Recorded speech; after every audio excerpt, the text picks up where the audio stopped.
여러분 안녕하십니까. 뉴스와이드 시작하겠습니다. 윤상현 의원이 윤석열 전 대통령의 김영선 전 의원의 공천을 요구했다는 취지의 진술을 한 것으로 확인됐습니다. 이제 관심은 그래서 공천에 영향을 미쳤느냐입니다. 상황에 따라 수사는 더 확대되고 강도도 세질 수 있습니다. 하지만 국민의힘은 내홍에 4분 5열 돼 있죠. 특검 대응 TF의 인적 구성도 못하고 있는 상황입니다. 전당대회에서 새 대표가 선출돼야 조직적 대응이 가능할 것으로 보이지만 지금의 당내 갈등 상황을 감안하면 단일 대우를 이룰 수 있을지도 미지수입니다. 먼저 특검 소식부터 살펴볼 텐데요. 윤 전 대통령은 결국 오늘 특검 조사에 불응했습니다. 김건희 여사 오빠는 어제 조사를 받았죠. 그 영상부터 보겠습니다.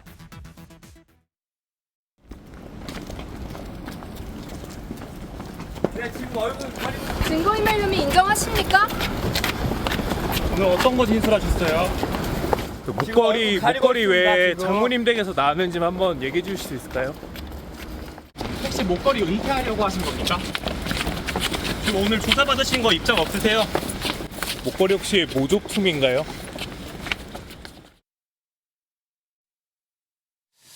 두 분과 특검 관련 소식과 정치권 상황 짚어보도록 하겠습니다. 오늘은요, 한민수 더불어민주당 의원, 김근식 전 국민의힘 비전전략실장 나오셨습니다. 어서 오십시오. 안녕하십니까. 오늘 김건희 특검에서 윤석열 전 대통령 소환을 했었죠. 그런데 결국에는 불응을 했습니다. 한 의원님, 지금 내란 특검에서 부르는 것도 안 오고 있고 김건희 특검에서 부르는 것도 윤 전 대통령은 안 오고 있어요. 강제로 끌어내야 된다고 보세요? 재판도 안 갑니다. 그래서 지금 윤석열 전 대통령은 제가 예측컨대는 어떤 조사도 응하지 않을 가능성이 더 높다고 봅니다. 예전에 박근혜 전 대통령처럼 아마 재판에도 출석을 하지 않고 있을 것 같은데요. 저는 그 두 가지 정도로 봅니다. 우선 첫 번째는 이미 본인이 믿었던 사람들 아니면 본인과 같이 그동안 입장을 했던 사람들이 모두 입장을 바꾸고 있어요. 내란 특검에서도 이미 다 바꿨고 최혜병 특검 가서도 다 바꾸고 있는 거 아닙니까? 김태효 전 차장도 바꿨고 이번에 출석을 해야 될 김건희 특검은 혐의가 두 가지 정도로 알려져 있습니다. 첫 번째가 이제 명태균 관련된 공천 개입 의혹 아닙니까? 근데 벌써 지금 보도가 다 됐습니다만 윤상현 당시 공관위원장 윤상현 의원이 그동안 그렇게까지 자기는 전화 받은 적 없다고 했는데 상세하게 진술을 해버렸습니다. 입장을 바꿨죠. 그렇습니다. 윤석열 전 대통령 입장에서는 특검에 가서 더 이상 자기가 방어할 논리가 없습니다. 그리고 두 번째로 보면은 지금 저렇게 끝까지 나는 죄가 없다. 대다수 국민들한테는 말도 안 되는 행동을 하는 겁니다만은 한 줌도 안 되는 지지자들이랄지 윤 어게인을 외치는 사람들에게는 나는 끝까지 죄를 인정하지 않았다. 나중에 재판 과정에서 형사재판에서 형량이 어느 정도의 무거운 형량이 나오더라도 끝까지 그런 자세로 가겠다. 그러니까 우리가 상식이나 아니면 국민의 시각, 눈높이로 본다면 윤석열 전 대통령의 저런 태도는 도저히 용납될 수 없는 거죠. 하지만 본인 입장에서는 그래도 저게 제일 나은 전략이다 하고 있는 건데 그건 저는 먹히지 않을 거라고 봅니다. 결국은 특검이 오늘도 김건희 특검에서 밝혔듯이 강제 구인해야 되지 않겠습니까? 아무리 전직 대통령이라도 내란 우두머리 혐의에다가 온갖 비리 혐의에다가 그런 사람 어떻게 수사를 안 합니까? 조사를 해야지요. 알겠습니다. 김근식 실장님은 동의하세요? 어떻게 다른 생각이십니까? 우선 지난주인가요? 그 윤석열 전 대통령이 감옥에 있는 상황이지만 SNS에 글을 올린 게 있어요. 정치적 탄압은 나로서 조카다. 나만 정치적 탄압을 하고 다른 분들은 괴롭히지 마라. 이런 이야기를 하면서 어떤 내용을 실었냐면 재판에서 진실을 밝히겠다. 이런 이야기를 했습니다. 그런데 지금 그 이후에 재판을 불응을 하고 있어요. 그러니까 저는 그때 지난주에 썼던 그런 비장한 각오의 SNS를 물론 이제 본인이 구술했거나 본인이 아마 써서 줘서 변호인들이 아마 그 계정을 활용해서 올렸겠지만 그 SNS 내용과 좀 앞뒤가 안 맞는 지금 행보를 보이고 있는 거죠. 다른 거 몰라도 그때 재판에서 성실하게 임해서 떳떳하게 진실을 밝히겠다고 했으면 재판은 임하는 게 본인의 말과는 동일하다고 생각합니다. 근데 지금 재판도 지금 임하지 않고 있고 특검에 대해서는 특검 자체를 정치적 탄압으로 규정하는 것 같아요. 특검 자체가 동의할 수 없는 정치적 탄압이기 때문에 모든 소환과 조사를 불응하겠다는 것이고 그렇기 때문에 지금 구치소 방에서 나오질 않고 있는 것이어서 제가 볼 때 재판 자체와 특검 수사 전체를 거부하는 정치범으로서 예전에 우리가 80년대 전두환 시절에 그 학생운동하던 정치범 그 학생운동 사범들이 했던 것과 같은 재판 거부 행태를 보이고 있는 거라고 봅니다. 그러나 저는 그것이 실제로 아까 우리 하민수 의원이 이야기했지만 극소수의 윤어게인 지지 세력에게 정당성을 강화하는 측면이 있겠지만 과연 재판의 진행 절차 자체를 거부하고 또 특검의 수사와 소환 자체를 거부하고 이런 식으로 하면서 형사사법체계 자체를 부인하는 것 자체가 과연 향후에 본인의 정당성에 도움이 될지 그건 제가 볼 때 좀 궁금한 뿐입니다. 알겠습니다. 그러면 윤석열 전 대통령 측 입장 한번 들어보고 계속해서 이어가 보겠습니다. 어떤 상황인지 지금 서정욱 변호사가 전화로 연결돼 있습니다. 변호사님 나와 계시죠? 예, 안녕하세요. 예. 먼저요. 오늘 특검에 출석하지 않은 이유를 건강상 이유라고 좀 보도가 나오고 있는데 실제로 건강이 좀 많이 안 좋은 상황입니까? 예, 실제 건강이 안 좋은 거는 분명하고요. 예. 다만 이제 그 건강상 문제에다가 특검이 그 미리 결론을 내려갖고 깨맞추는 이런 데 그 강압적인 수사를 하기 때문에 특검 수사를 전면 보이콧한다. 예. 이런 데 그 두 가지 이유로 다 있다고 보면 됩니다. 두 가지 건강 다요? 문제와 특검 수사의 부당성에 항의하는 그래서 이게 보이콧하는 이 두 가지 측면이 다 있습니다. 그러면 첫 번째 건강상의 문제부터요. 어디가 실제로 얼마나 안 좋은 겁니까? 지금 이제 1.7평 방에 그 폭염이잖아요. 예. 누우면 이게 옛날에 박근혜 대통령은 13평이었거든요. 예. 이번에는 방이 반으로 줄었습니다. 조국 대표하고 이제 이재용 회장이 있는 방보다 좀 더 작은 독방이에요. 예. 그러니까 이제 그 폭염에 당뇨가 심한 데다가 눈에 질환도 있었고 지금 상당히 어지럼증이 그 오래 걷기도 힘든 이런 이제 그 심각한 건강 상태가 있고요. 예. 그래서 아마 이제 그 오랜 장시간의 수사에는 좀 응하기 어려운 재판이나 이런 이제 상태입니다. 주치의가 실명 소견을 냈다는 보도도 있었는데 그 보도는 맞는 건가요? 그렇습니다. 원래부터 이게 당뇨가 있었는데 당뇨라는 게 그 식이요법하고 스트레스 그다음에 운동 세 가지가 중요한데요. 지금 다 안 되고 있지 않습니까? 예. 집만 압수수색이 4번째 당하고 있습니다. 그리고 이제 그 운동도 지금 사실상은 이게 불가능한 상태고요. 아, 그래요? 그러다 보니까 이게 약만 가지고 이게 당뇨가 잡히질 않는 거죠, 치료가. 그러면 두 번째 이유요. 정치적인 이유, 그러니까 정치적인 탄압이라고 주장하고 있는 것 같은데 그러면 앞으로 대응도 정치적인 대응으로 나서겠다는 건가요?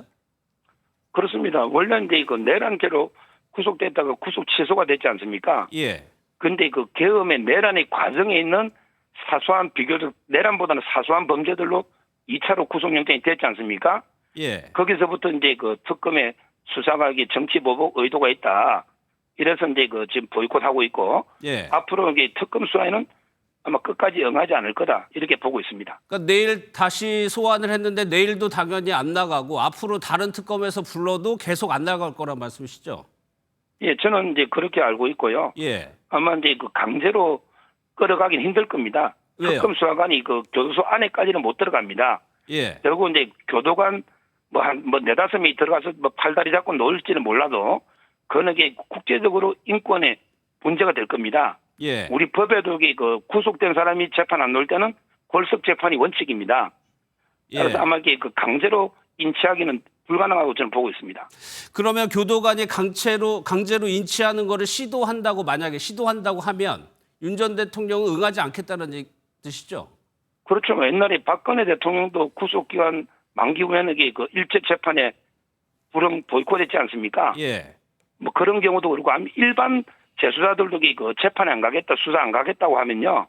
골석으로 해야지 강제로 끌고 가는 경우는 없었습니다. 없고요. 그러면 특검 조사는 그렇다 치고 재판도 앞으로 안 나가는 겁니까? 재판은 이게 좀 더 다른 대응입니다. 재판은 지금은 이제 그 비교적 덜 중요한 정인신문이거든요. 예. 정인신문은 이제 그 공판 외길로 해서 변호사들이 들어가서 정인신문을 하고 있습니다. 따라서 지금은 이제 그 장시간 앉아있기 건강이 안 좋으니까 재판은 이제 못 나가고 있지만 실제 변호사들이 나가서 정인신문을 하고 있거든요. 따라서 이제 꼭 필요한 시점이 되면 내란 재판에 대해서는 아마 이게 다시 나중에 응할 걸로 봅니다. 필요한 시점에는 재판에는 나갈 것이다. 예, 지금은 이제 비교적 덜 중요한 정인들 신문이 쭉 이루어지고 있거든요. 예. 재판은 정상적으로 되고 있는 겁니다. 피고인이 없어도 변호인이 있으면 이게 그 반대 신문이나 정인 신문이 가능한 겁니다. 예. 최근에 심평 변호사도 그렇고 좀 뭐 면회를 했다는 기사들이 나오고 있는데 서정욱 변호사님도 면회를 혹시 가보셨거나 혹시 전해 들은 얘기가 있으신가요? 저는 이제 아직 면회는 안 가고요. 예. 아마 이제 여러 변호인들이나 또 가족들, 지인들한테 그 제가 이제 이야기를 듣고 예. 방송을 하고 있는데 방송 때문에 가지는 못하고 있습니다. 예. 최근에요, 윤상현 의원이 공천 개입 의혹과 관련해서 윤 전 대통령의 그 전화를 받았다고 이제 특검에서 진술을 했어요. 그러니까 윤상현 의원부터 해가지고 여러 명이 지금 진술을 바꾸고 있는 상황인데 그 사실도 윤 전 대통령이 좀 인지를 하고 있을까요? 아마 이제 그 신문이나 변호인 접견이 되기 때문에 인지하고 있을 걸로 보는데요. 예. 아마 윤상현 의원도 이제 변호사하고 자문을 해서 팩트를 전화 받은 걸 부인하면 영장을 청구할 수가 있잖아요. 그래서 이제 인정을 하는데 예. 다만 이게 법적으로 이제 그 공무원이 뭐 여론조사를 전국적으로 해서 옛날에 친박을 전략적 배치한다든지 이렇게 전체적으로 가담하면 이게 문제가 되는데 단순하게 뭐 어느 한 지역구에 누구를 좀 잘 부탁한다. 예. 뭐 이 정도 발언만 가지고 이게 과연 법에 금지되는 거냐. 법리적으로 아마 윤상현 의원이 제가 안 된다고 생각하고 예. 그 전화 통화는 인정한 걸로 이렇게 알고 있습니다. 근데 최근에 주변인들의 진술 변화가 결국에는 윤 전 대통령에게 불리하게 지금 돌아가고 있는 상황 아닌가요? 뭐 조금 이게 그 부인하는 것보다는 뭐 불리한 건 사실이지만 그러나 그 당선자 신분일 때 윤상현한테 한번 이게 잘 부탁한다 전화한 거고요. 예. 그럼 잘 검토해 보겠다 하고 또 이게 공감 위원들이 그런데 이게 공천이 또 100% 되는 것도 아니거든요. 예. 이런 식으로 이게 단순하게 의견 설명 정도 가지고 이게 과연 불법이라 업무방해가 되는지는 앞으로 이게 법리상 치열한 다툼이 있을 거고 법적으로는 이게 뭐 크게 불리하다고 보지는 않습니다. 그러니까 지금 상황에서는 잘 부탁한다 정도의 의견을 표명한 것이다. 예, 그렇게 보고 있습니다. 알겠습니다. 또요, 이제 김건희 여사의 오빠 김진우 씨도 어제 특검에서 조사를 했습니다. 가족과도 뭐 서 변호사님 자주 뭐 소통하시는 걸로 알고 있는데 무슨 내용을 좀 조사했다고 하던가요? 국고 손실입니다. 그때 김성교 의원 양평 군수 때 예. 아마 이제 그 양평 공흥지구가 있지 않습니까? 예. 그때 아파트 그때 개발 부담금을 뭐 이게 특혜를 줬다거나 이런 게 이제 그 국고 손실의 공범으로 그 국고 손실은 이제 회계 책임자가 되거든요. 예. 그래서 아마 김성교 그때 그 지금 의원이지만 그때 군수 예. 하고 이제 그 아마 공모를 해가지고 나라에 들어올 개발 부담금을 축소했다든지 아마 이런 혐의로 하여튼 그 압수수색의 영장에는 국고 손실로 되어 있습니다. 그리고 또 하나 지금 언론에서 관심을 모으는 게 김건희 여사의 그 목걸이 아시죠? 예. 목걸이가 그 김건희 여사 입장에서는 오빠의 장모 집에서 지금 발견이 됐단 말이에요. 예. 이 경위가 어떻게 된 겁니까? 저희도 이게 그 오빠 쉽게 말하면 이게 그 사돈의 팔촌인데 오빠의 장모집이잖아요. 예. 이게 어떻게 해서 영장이 발부됐는지 저희도 경위가 의아하고요. 예.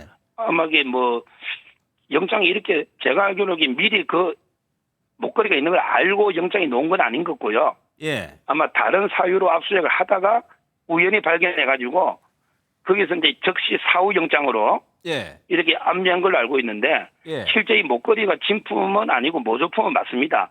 시리얼 예. 넘버 있기 때문에 예.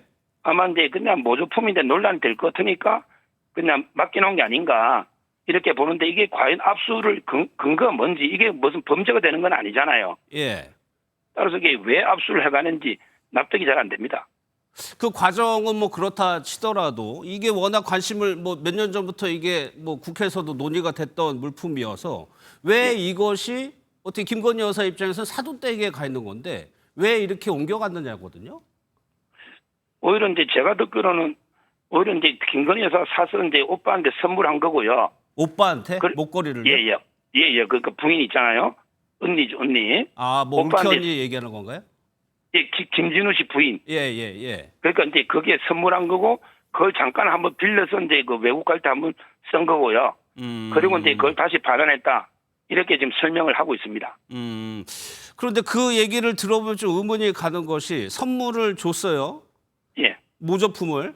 그런데 김건희 여사가 해외 순방에서 외교 석상을 가야 되는데 다시 그거를 모조품을 가져와서 공식 석상에서 착용을 했다는 의미가 되는 거잖아요. 예, 그렇죠. 그래서 그것이 상식적이냐 이런 의문이 나오는 거거든요. 물론 이제 뭐 모조품을 외국에 그 하고 간다는 게 좀 약간 뭐 부적절할 수는 있겠다. 예.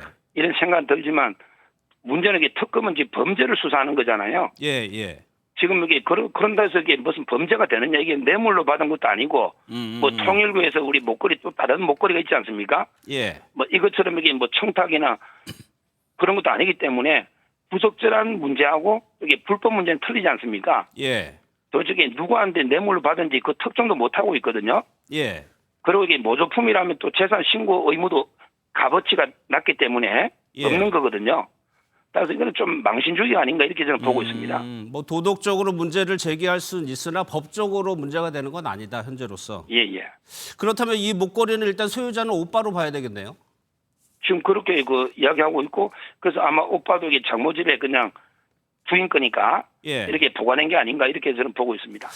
또 나오는 보도가 오빠 관련해서 이 부분 관련해서 증거인멸 혐의로 조사하고 있다는 내용도 있던데 이 부분은 어떻게 생각하세요? 증거인멸이라는 게 범죄가 되어야 증거인멸이 되잖아요. 예. 근데 예를 들어 모조품 목걸이를 뭐 선물했다고. 근데 이게 무슨 범죄가 되겠습니까? 제 말은 범죄가 성립 안 하는데 증거인멸이 될 수가 없고요. 예. 여기 증거인멸이라는 거는 보통의 그 타인 사건입니다. 자기 사건이나 자기가 또 공범일 때는 증거인멸이 안 돼요. 예. 따라서 뭐 저는 법리적으로는 이게 증거인멸은 뭐 안 맞다고 봅니다. 범죄가 성립이 안 되기 때문에. 예, 자기 사건의 증거인멸은 그건 인지상정이죠. 예, 또요. 김건희 여사 모친도 압수수색을 받았죠. 예, 그렇습니다. 그 부분은 어떻게 전해 들은 바가 있으세요?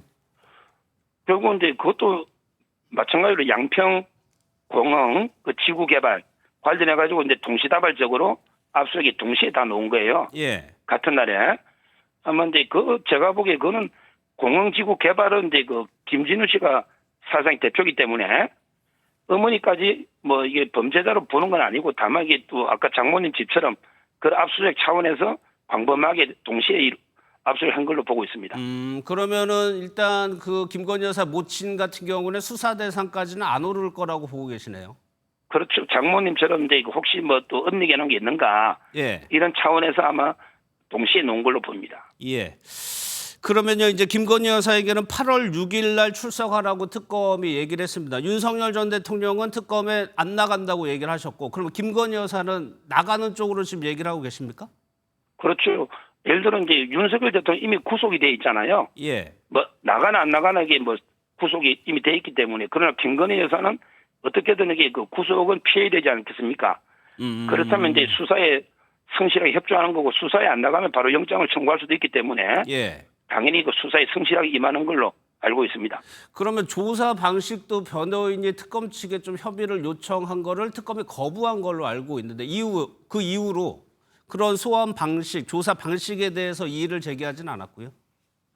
지금 이제 무리하게 변호인이 요구한 게 없고요. 예. 하루에 조사 하나 하자는 게 뭐냐면 심야 조사는 어렵다. 지금도 법에 보면 이제 뭐 9시 넘어가면 이게 조사가 안 되지 않습니까? 근데 김건희 여사 혐의가 많은데 하루에 하나 조사하는데도 오래 걸립니다. 시간이 보통은 14시간 걸리거든요. 예. 따라서 이제 그 심야 조사는 너무 이렇게 가혹하고 힘들고 방어권에도 문제가 있으니까 예. 가능하면 이제 그 하루에 하나씩 해서 여러 번 이게 부르면 되지 않느냐. 이런 이제 요청이 되는 정당한 요청이고요. 예. 굳이 뭐 특검이 거부할 이유가 없다 봅니다. 심야 조사는 동의 안 하면 힘듭니다. 예. 그런데 특검이 그 부분에 대해서 동의했다는 얘기는 못 들은 것 같은데 그게 의견이 잘 조율이 안 되더라도 8월 6일에는 무조건 나가는 건가요? 예, 무조건 나가고 오히려 이제 그 피고인이 김건희 여사가 동의를 안 하면 예. 심야 조사를 법으로 못 하게 돼 있습니다. 오히려 예. 따라서 이제 뭐 저희가 요구하는 게 없어요. 그냥 심야 조사만 불응하고 예. 정상적으로 다 조사는 응하겠다는 거기 때문에 뭐 크게 문제는 없을 겁니다. 아마 정상적으로 출두할 겁니다. 심야 조사만 좀 피해 달라. 예. 알겠습니다. 여기까지 하겠습니다. 서정혁 변호사님. 여기까지 하겠습니다. 고맙습니다. 예. 감사합니다. 예. 지금 윤 전 대통령 측 입장을 들어봤는데 하면서 일단은 강제 구인을 해야 된다고 하지만 절대 안 나간다는 입장인 것 같아요. 근데 또 특검이 출범한 의미가 윤석열 전 대통령을 직접 조사하는 것 자체도 의미가 있을 수 있는 거거든요.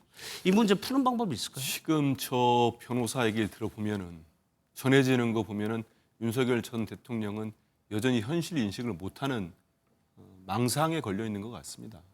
본인이 독립운동했습니까? 학생운동을 했습니까?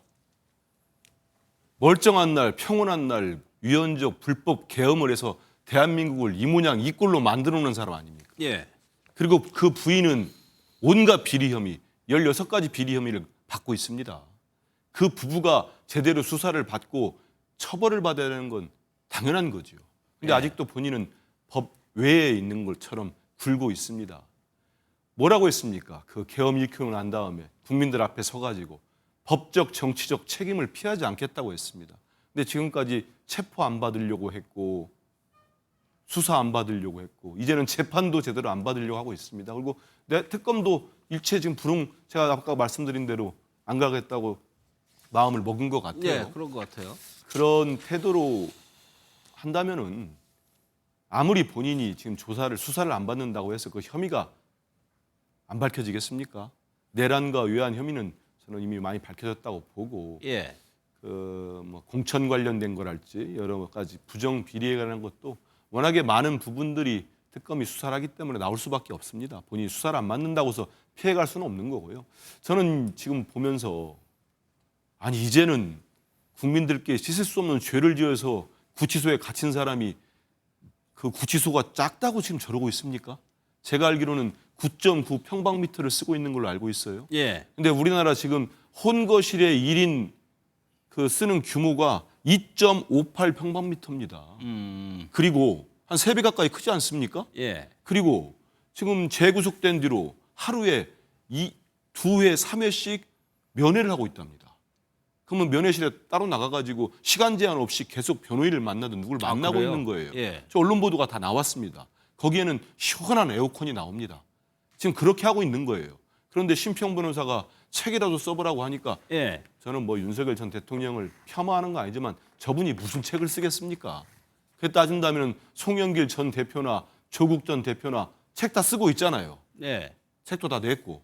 그러니까 지금 여기 뭐 지옥 같다고 했다고 지금 그런 불만까지 표시하고 있는데 저는 윤석열 전 대통령에 의해서 우리 국민들 모두가 특히 소상공인이나 자영업자들은 정말 지옥 같은 시간을 보내왔습니다. 지금까지. 예. 그래서 이제 정권을 바꿔놓고 이제 겨우 추경 통과시킨 다음에 경기가 좀 살고 있어서 숨통이 트이고 있다. 이런 말들을 하고 있는데 지금 감옥에 갇혀갔다고 얼마나 됐다고 저런 얘기를 해서 우리 국민들 또다시 화를 나게 합니다. 예. 저는 윤석열 전 대통령의 죄는 씻을 수가 없다고 보고 있습니다. 예. 그러니까 서정욱 변호사의 말을 요약해 보면은 일단은 특검 조사에서 나가지 않고 정치적으로 뭐 심평 변호사가 얘기하는 건 또 그렇고 지지자들에 대해서 정치적인 메시지는 계속 내고 있는 거 하나. 그리고 김건희 여사는 일단 나가긴 나간다는 거거든요.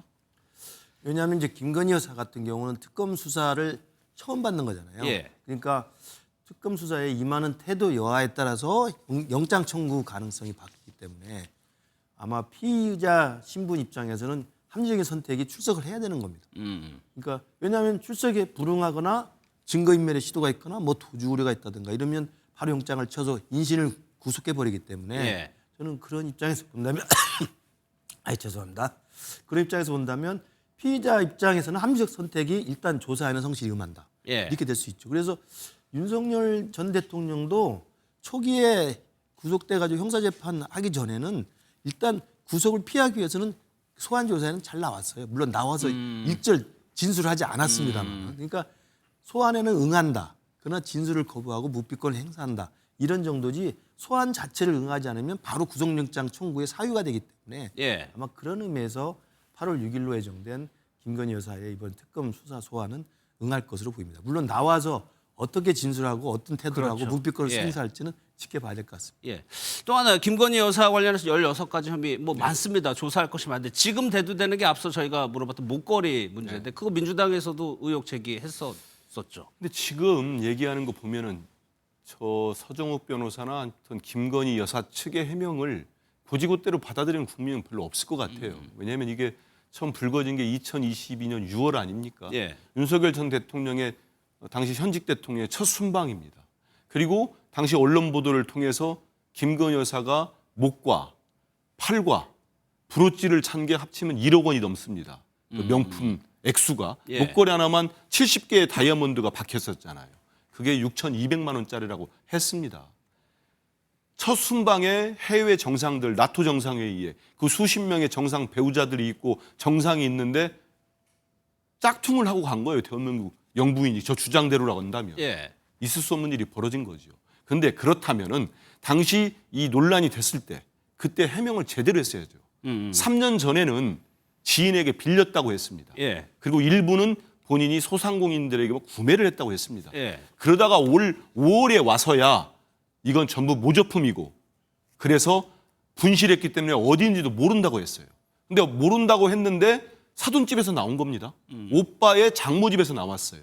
그래서 어제 한 언론 보도를 보니까 이게 지금 진품은 아니라는 거 아닙니까? 그러면은 상당히 치밀하게 바꿔치기를 한 거 아니냐 이런 의혹까지 언론 보도를 통해 나오고 있습니다. 예. 저는 이게 김건희 여사를 모욕 주기가 아니고 정말로 그 보도한 것처럼 가품이라면 예. 진짜 수천만 원대 목걸이가 있는 거고 브로치가 있는 거고 다 팔찌가 있는 겁니다. 그럼 그건 누구한테 받았나? 예. 왜 신고를 안 했나? 500만 원짜리 이상이면 신고를 해야 되는데 안 한 거 아닙니까? 예. 이건 뇌물 사건과 연결될 수 있는 겁니다. 그래서 특검이 저는 밝혀낼 걸로 보고 있습니다. 그러니까 김건희 씨 목걸이 관련해서 지금 현재 수준에서는 서정욱 변호사 윤 전 대통령 측 입장처럼 큰 문제, 법적으로 문제가 될 건 없어 보이지만 한민수 의원 얘기한 것처럼 이것이 누군가에게 그게 진짜로 바꿔치기 한 의도가 만약에 밝혀진다면 이건 뇌물로도 갈 수 있는 사건이잖아요. 그러니까 이제 일단 논란이 됐던 건 당시 정상회의, 나토 정상회의에 착용했던 것들이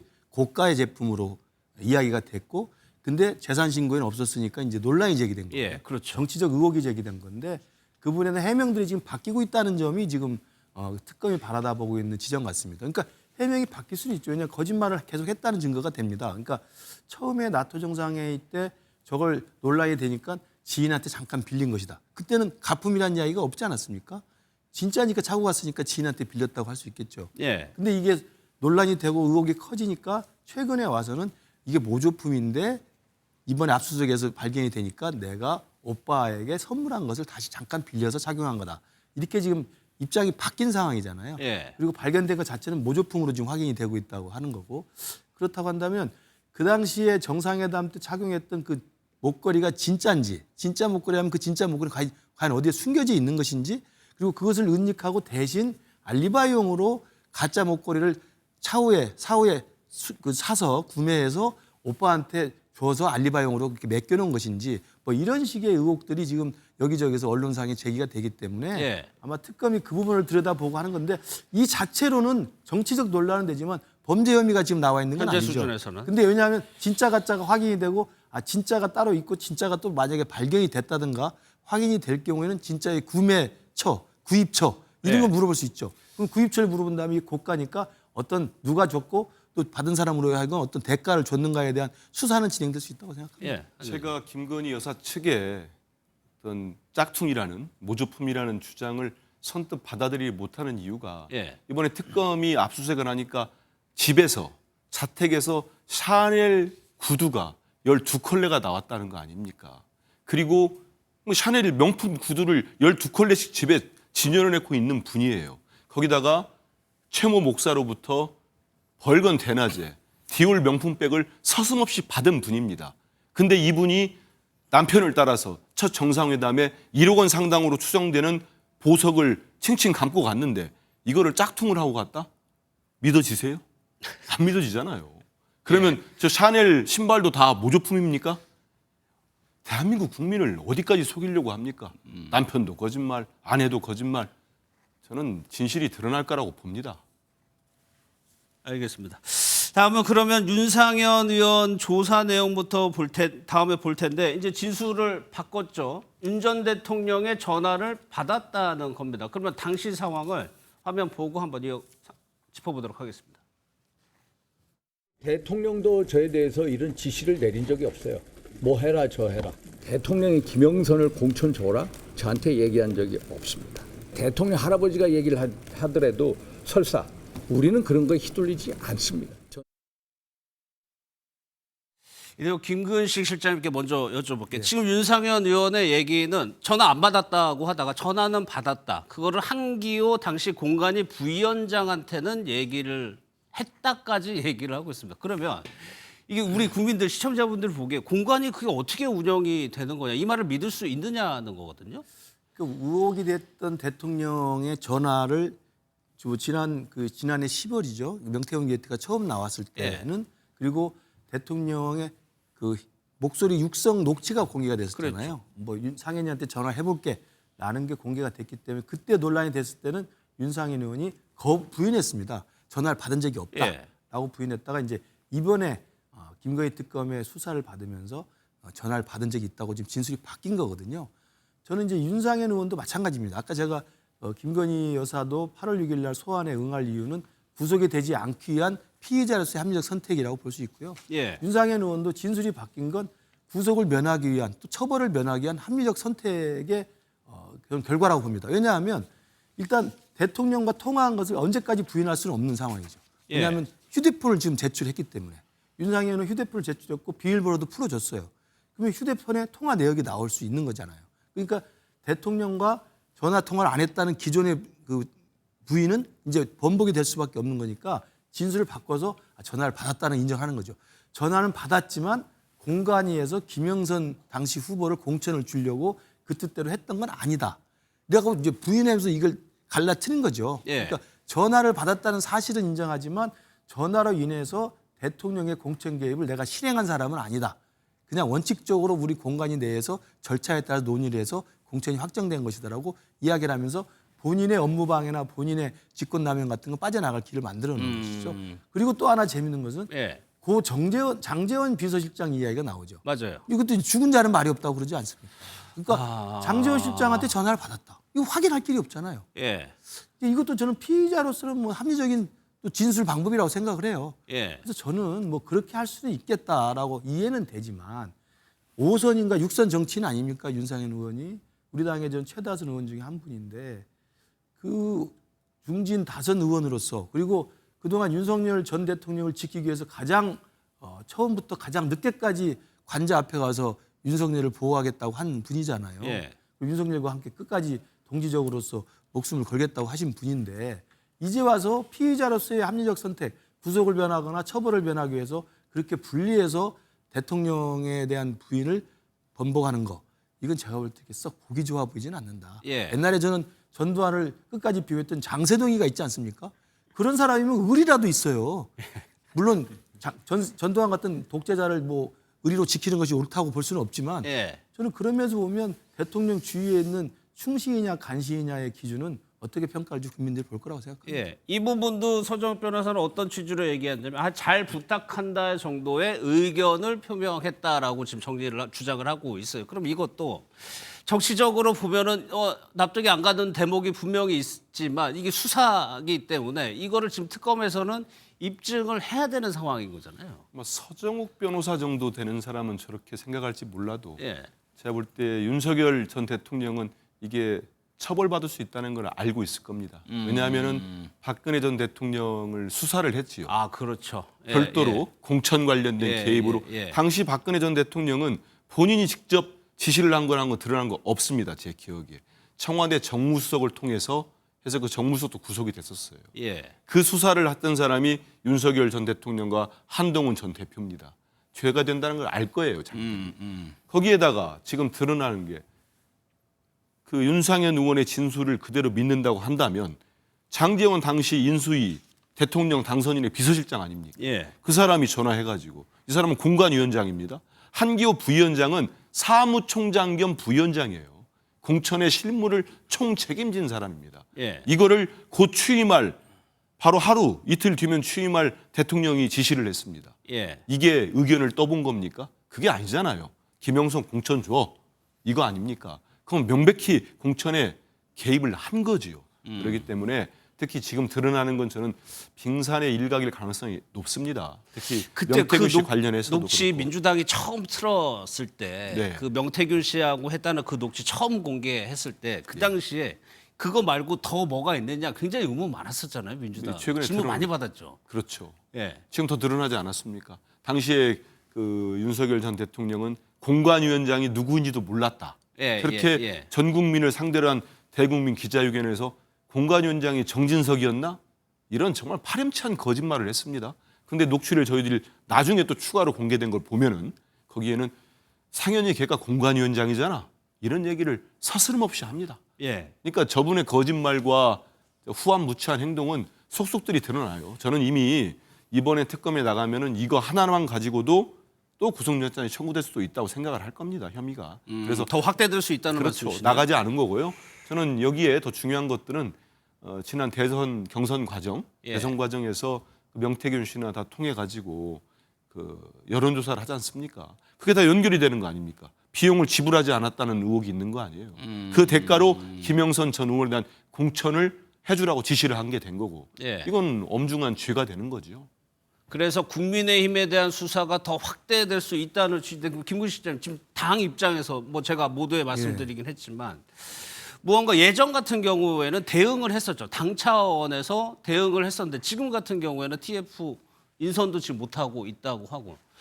좀 속수무책인 상황인 겁니까? 지금 실제로도? 지금 일종의 내후애환 같은 상황이니까 이런 특검 대응 TF를 지금 구성을 못하고 있는 것 같습니다. 왜냐하면 특검 수사의 대상에 오른 우리 당의 지금 의원들이 한두 명이 아니니까 예.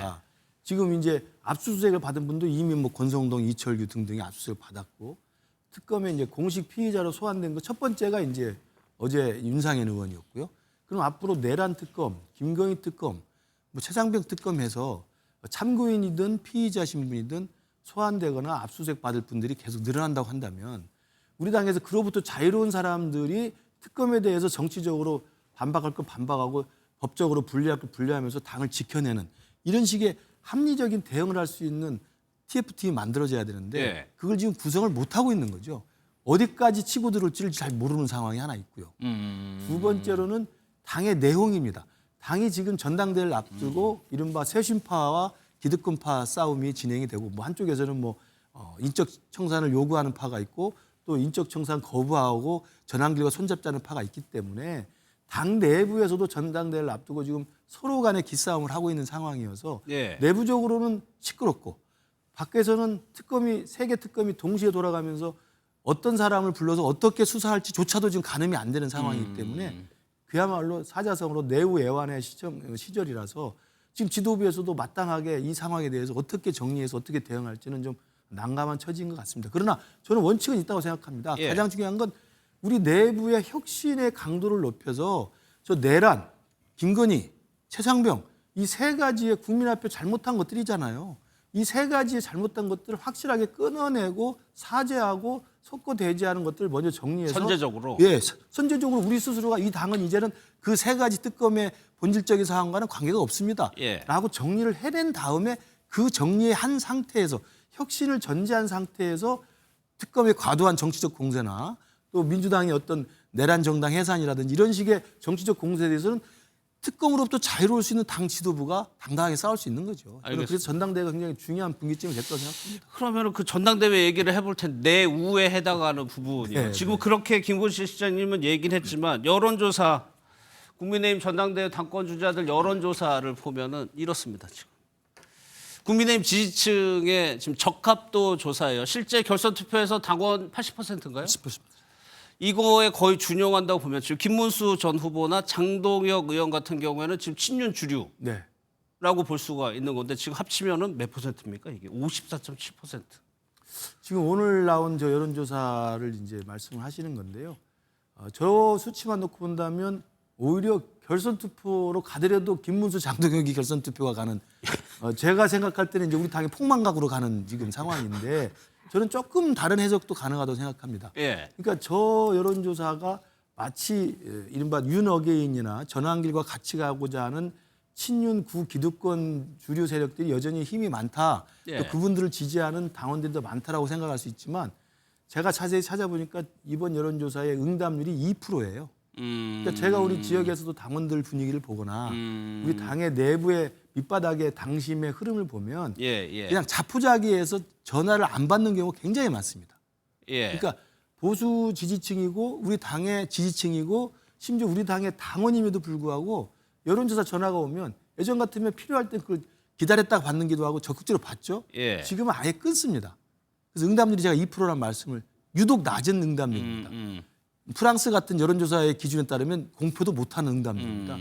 그게 하나 있고요. 두 번째는 받더라도 제 주위에 우리 당원들 특히 이제 저랑 생각이 비슷한 혁신을 통해서 당을 새롭게 거듭나게 해야 된다는 생각을 가진 적지 않은 당원들은요, 책임 당원들은 전화를 받아도 국민의힘 지지한다고 말을 안 해요. 국민의힘을 지지한다는 말을 차마 할 수가 없어요. 그런 분들이 또 있습니다. 그러면 지금 저게 나온 국민의힘 국힘 지지층을 대상으로 한 저 높은 지지율은 모집단이 대폭 줄어들어서 저 소수로 결집되어 있는 저는 과잉대표 현상이라고 볼 수도 있다고 그런 거죠. 저는 그렇게 생각을 한다면 아직은 저게 너무 저는 부정적으로 볼 필요는 없지 않겠나 생각을 해봅니다. 김익근 시장 분석은 일단 강성 보수 지지층이 응답을 하고 있다. 응답을 하고 그분들만 결집해서 국힘 지지층이라고 답변을 할 가능성이 있다. 알겠습니다. 그럼에도 뭐 현재 데이터는 이거기 그렇죠. 때문에 이거 기준으로 얘기를 해보면 김문수 전 후보가 지금 앞서 있죠. 이 부분이 지금 뭐 계속 논란이 되고 있습니다. 구구 여부인데 국민의힘 뭐라고 얘기했는지 한번 들어보도록 하겠습니다. 극우라는 것이 국민의힘에 없습니다. 그런데 오히려 극좌가 민주당에 많이 있죠. 너무 전환길 씨 같은 사람도 이렇게 배척을 자꾸 하다 보면 똑같은 사람들만 모여가지고 온갖 세력들을 모아가지고 순도 높은 새로운 역량을 만들어내는. 이거는 한민수 의원께 여쭤볼게요. 지금 김문수 전 후보가 독주하고 있는 상황, 그리고 여전히 탄핵에 반대했던 세력이 주류가 되고 있는 상황. 이 배경은 뭐로 보십니까? 여전히 보면은 그 기득권을 가지고 있는 그 친윤 의원들, 또 언더찐윤이라는 의원들 있지 않습니까? 언더찐윤. 그분들하고 또 지금 여러 가지 홍준표 전 대구시장도 얘기하는 특정 종교단체를 타고 들어온 당원들, 또 극우 강성 당원들, 지금도 윤 어게인이라고 주장하는 당원들, 이런 분들이 또 전환길 씨가 입당시켰다는 당원 또는 지지자들, 이런 사람들이 응답을 하거나 지금 국민의힘을 포진해 있는 것 같습니다.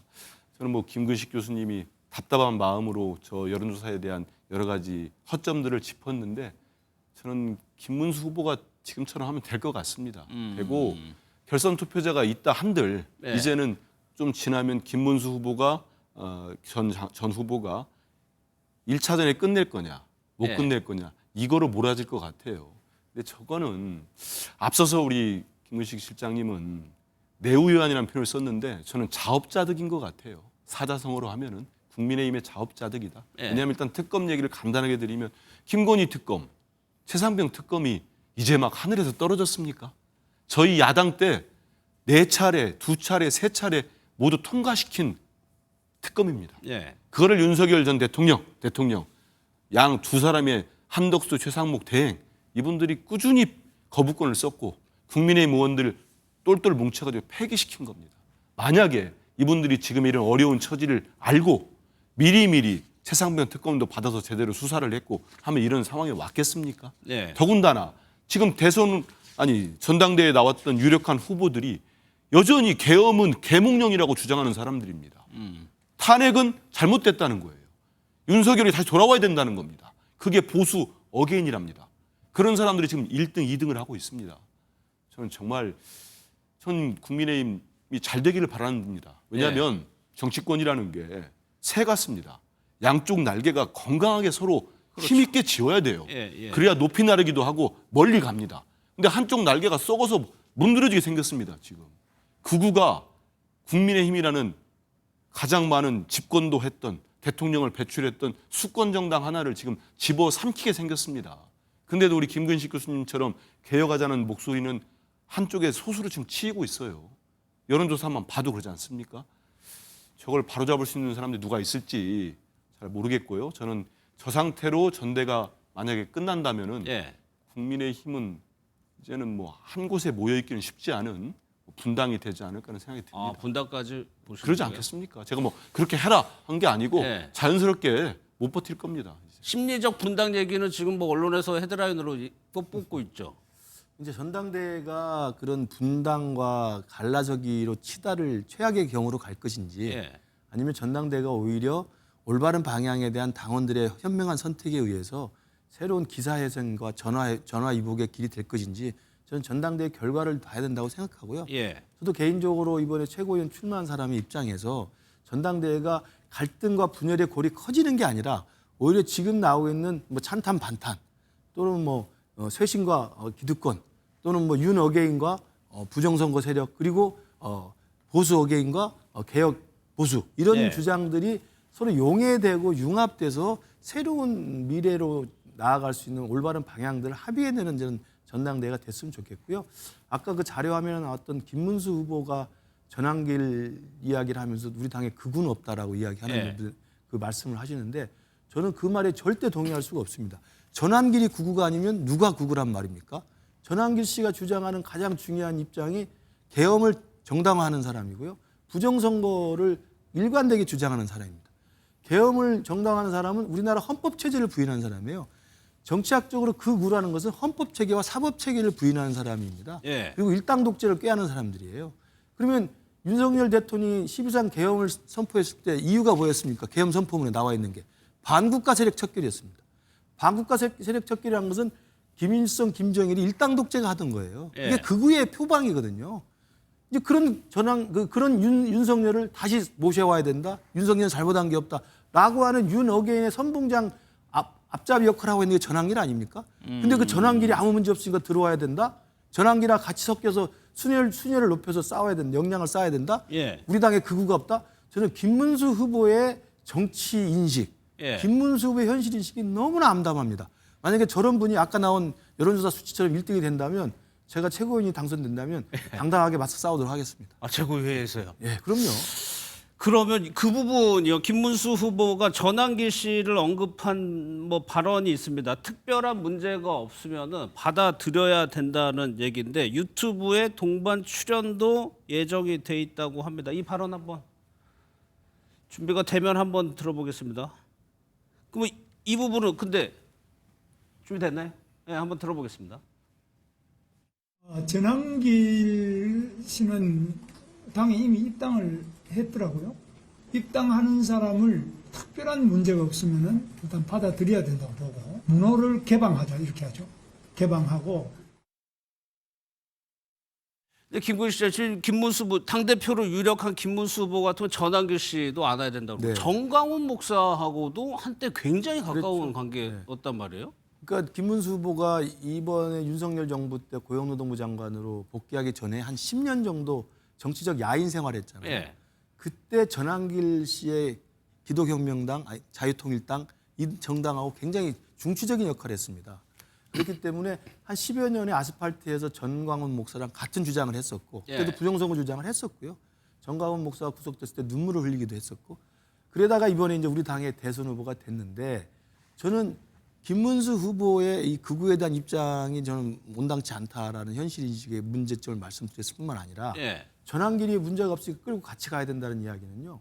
제가 다시 한번 정치학자로서 말씀드립니다만 정당이라는 정의는 같은 정치적 입장을 가진 정치적 결사체예요. 아니 그런데 저게 이제 생각은 그렇다 치더라도 지금 국민의힘의 현실인 거잖아요. 이걸 어떻게 풀어갈 것이냐. 그러니까 그 대응할 당 것이냐. 지도부가 이번에 어떻게 구성이 되느냐. 예. 그러니까 혁신과 쇄신을 주장하는 당 지도부가 승리하느냐 아니면 정한길까지 전광훈까지 끌어들여서 극우의 길로 가는 것을 그냥 용납할 것이냐. 저는 이 선택의 기로에 있는 저는 중차대한 전당대회이기 때문에 전당대회 결과를 봐야 될 것 같고요. 예. 저는 전환길 씨 같은 사람은 우리 국민의힘 정체성하고는 완전히 분리될 수밖에 없는 사람이에요. 우리 예. 국민의힘이 불과 1, 2년 전만 해도 극우 유튜버들을 다 최고위원 출마한다고 했을 때 다 컷오프 시킨 정당이고요.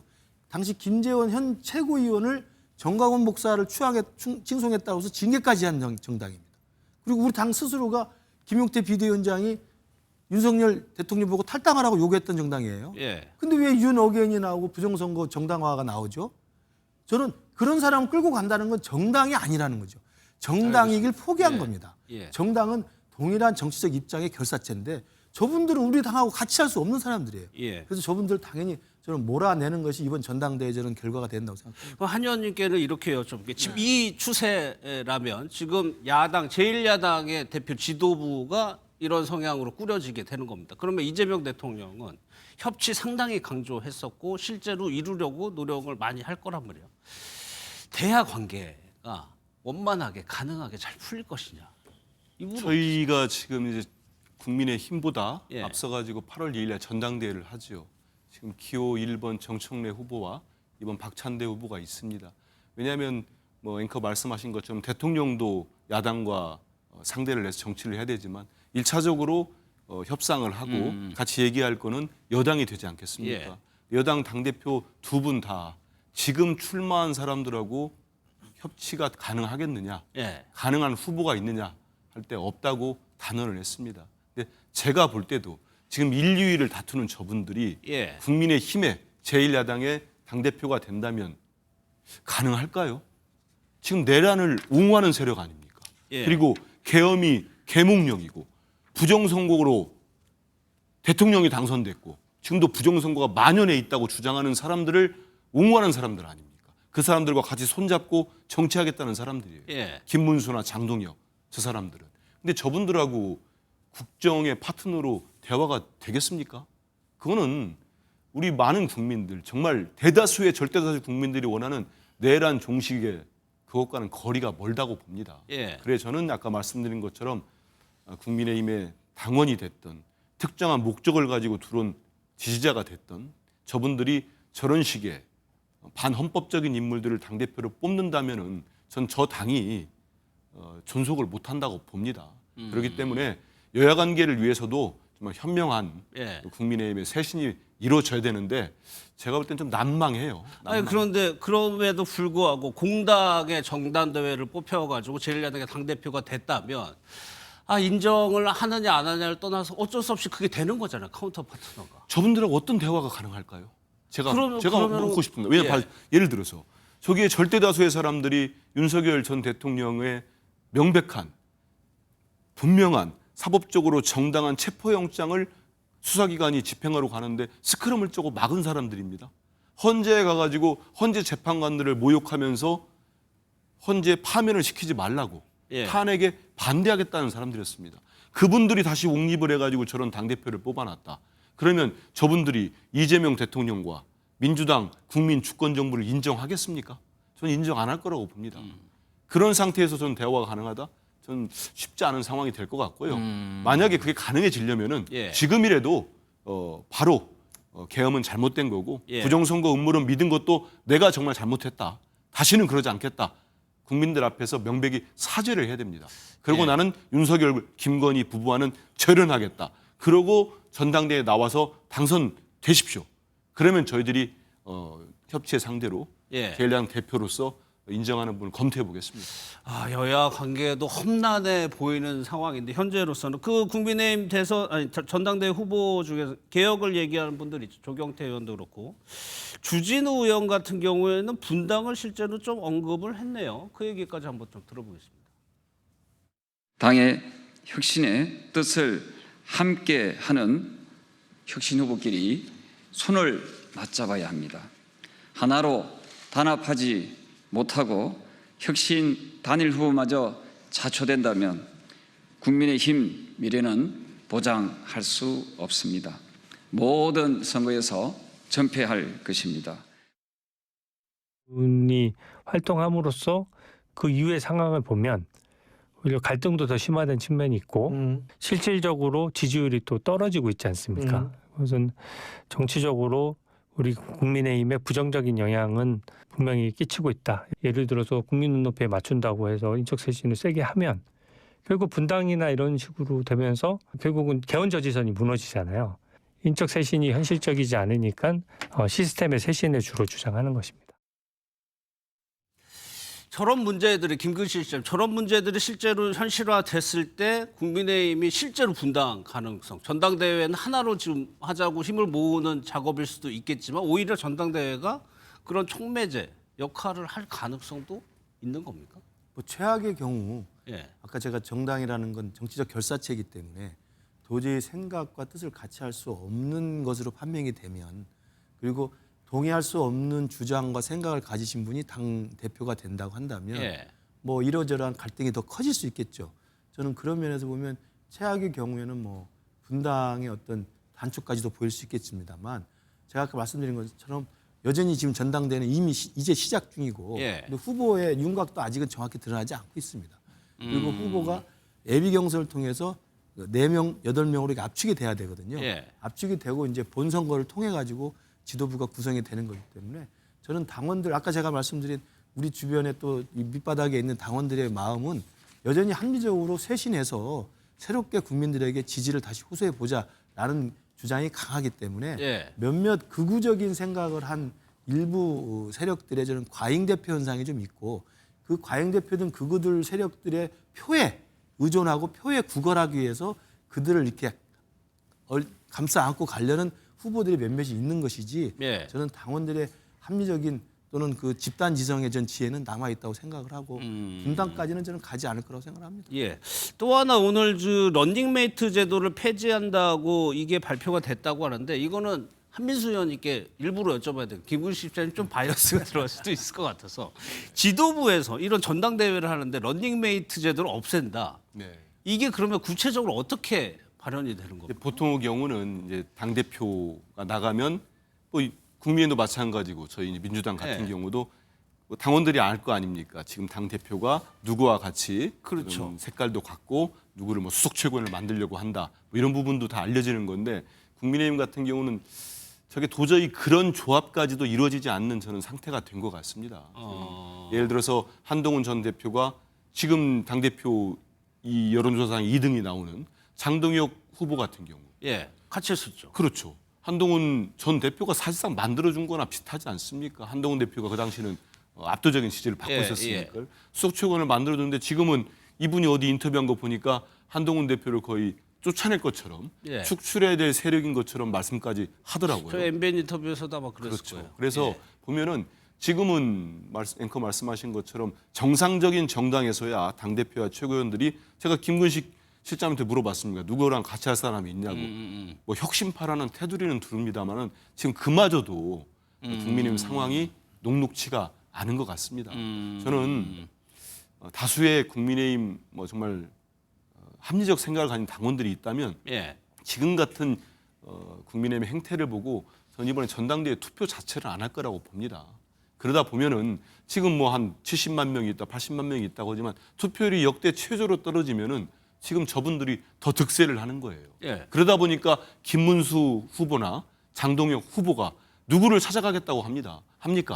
전환기 씨 같은 정말 저분이 극우죠. 저분이 운영하는 여러 명이 또 모여 있어요. 그 이름까지 얘기할 정도로 다 거의 끼리끼리 같은 4명이 모여 있는 유튜브에 출연하겠다는 거 아닙니까? 장동혁 후보는 날짜를 잡았고 김문수 후보는 곧 나갈 거고 왜 그러겠습니까? 그 사람들은 열성적으로 투표를 할 사람들입니다. 그러면 그 표심으로 결정이 날 가능성이 높은 거죠. 그러면 국민의힘이 과연 윤석열 전 대통령과 절연할 수 있을까? 부정선거 음모론을 더 이상 믿지 않는 당대표가 나올까? 회의적인 거죠. 그러면 아까 조경태 의원은 계속 이 얘기를 합니다. 혁신 단일 후보 만들자고 강조를 하는데 이 가능성 없는 건가요? 안철수 의원도 좀 전에 출마 선언을 했다고 그래요. 맞습니다. 그러니까 지금 뭐 크게 뭐 친윤 기득권과 뭐 반윤 뭐 혁신그룹이라고 만약에 크게 범주를 나눈다고 한다면 지금 조경태 의원과 안철수 후보가 그래도 혁신 쪽에 서 있는 지금 후보잖아요. 그러니까 근데 지금 오늘 나온 그 여론조사 결과만 봐도 그 두 분 합쳐도 지금 높게 안 나와요. 그러면 단일화를 하지 않으면 사실은 결선 투표 자체도 의미가 없을 수가 있는 거죠. 그렇기 때문에 단일화를 조경태 후보는 지금 계속 일관되게 주장을 안철수 후보가 하고 있고 안철수 후보는 단일화는 결선 투표로 자연스럽게 강제 단일화가 될 것이다라고 지금 응하지 않고 있는데 저는 아직 시간이 있기 때문에 단일화에 저는 여건을 만들어올 필요가 있다고 생각합니다. 제가 어제 최고위원 출마 선언을 했는데 예고 없이 안철수 후보가 와서 참석을 했더라고요. 그러니까 그런 거 뭐냐면 안철수 후보도 개혁과 혁신의 이 범주 안에 있는 후보들은 같이 가야 된다는 필요성을 느끼고 있는 거라고 저는 생각이 듭니다. 그래서 저는 이 대목에서도 한동훈 전 대표가 불출마를 선언했지만 출마는 안 해도 이 당이 극우 세력의 포박당에서 망하는 길로 가는 걸 막는 데 힘을 쏟는다고 한다면 당 바깥에서라도 혁신 그룹들이 단일 후보로 단일화할 수 있도록 여건과 거중 작업을 하는 것도 좀 필요해 보인다. 또 그렇게 해서 두 개의 큰 그룹이 정말 국민들과 당원들의 현명한 선택을 기다리면서 치열하게 논쟁하고 치열하게 싸워보는 것도 저는 의미가 있다고 생각합니다. 조금 더 봐야 되는 그렇습니다. 상황이거든요. 알겠습니다. 여기까지 하도록 하겠습니다. 고맙습니다. 감사합니다. 예, 이제 사건 사고 소식으로 넘어가도록 하겠습니다.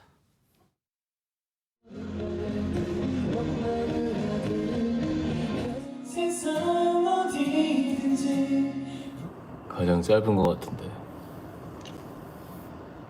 신기하다. 나에게도 이런 날이 오는구나. 근데 어때 진짜? 좀 어색하지 않아요? 짐 싸고 뭐하고 하면서 실감이 났던 것 같아요. 충성. 여러분 건강히 잘 다녀오겠습니다. 저도 어떨지 잘 상상도 안 되고 하는데 재밌게 잘 갔다 오려고요. 몸도 마음도 단단해져서 또 만납시다.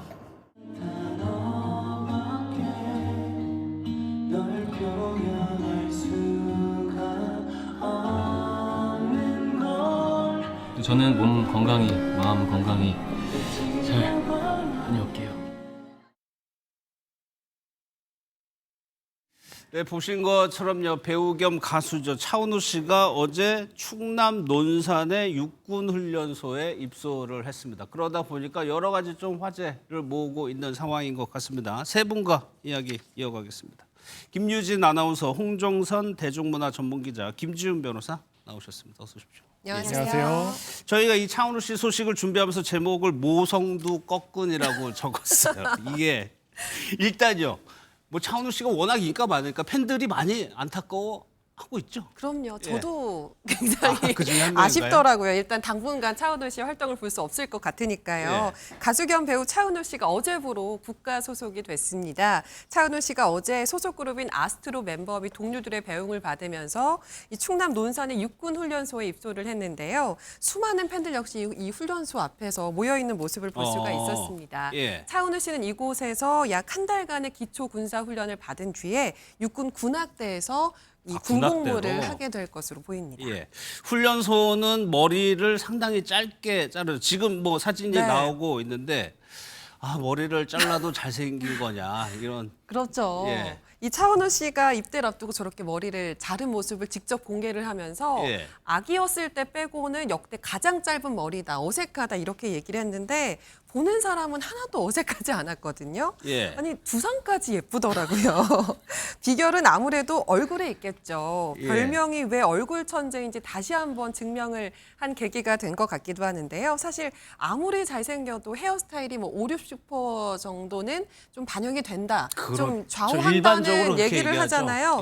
근데 아니더라고요. 차은우 씨의 얼굴은 기복이 없었습니다. 일부 누리꾼들은 삭발을 해도 잘생긴 건 차은우밖에 없을 것이다. 이런 반응을 내놓기도 했습니다. 사실 얼굴 가지고 뭐 평가하고 이런 거 금기시긴 합니다만 차은우 씨는 좀 예외인 것 같아요. 그러다 보니까 훈련소를 갔어요. 그러니까 이 입대 현장에서도 시선이 뭐 당연히 집중이 됐다는 거죠. 시선이 집중이 된 거는 당연한데 거기다가요. 훈련병 엄마들의 시선을 한 몸에 받았다는 거죠. 저도 사실 아들 군대 보내려고 이 차은우 씨가 간 충남 논산 훈련소를 갔었는데 사실 아들 마음 아플까 봐 울지 않으려고 해도 사실 눈물이 눈앞을 가리거든요. 엄마 마음은요? 네. 그런데 이 어머니께서 아들을 이게 보다 보면 순식간에 비슷비슷해도 놓쳐요. 그런데 카메라 안에 내 아들은 사라졌는데 갑자기 카메라 앵글 안에 들어온 게 차은우였던 거죠.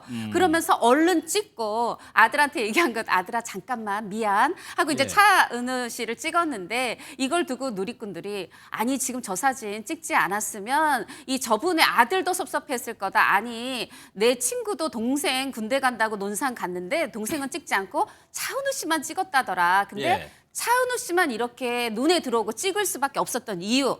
다른 이 이제 훈련병들 입소하는 이 청년들과 달리 유난히 그 이목구비가 눈에 확 들어왔다. 멀리서도 잘 보였다. 이런 목격담이 이어지고 있어요. 그래서 저는 사실 뭐 다른 젊은 분들 눈에 들어왔다 이게 아니라 훈련병 엄마는 지금 아들을 18개월을 떠나보내야 되는 상황이거든요.